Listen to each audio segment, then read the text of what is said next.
So we're gonna throw these in the laundry now. See how dirty it is? Yum yum.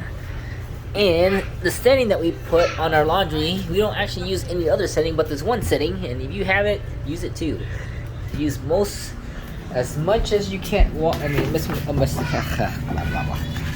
As much water as you can. So no soap. All right. It smells very musty. Yep, yeah, just musty, dry water. So we just turn on, and we use a deep water wash. That's the setting we use with an extra rinse. So basically, just use as much water as you can, and then we put it on the white setting. So it has to be green, and that's for the white setting. Then that will get extra potent O3 water for it, and then hit. Oh, is that? Oh, start. Okay. Yeah, I barely washed. I guess my wife does most of the washing. So, hold to start.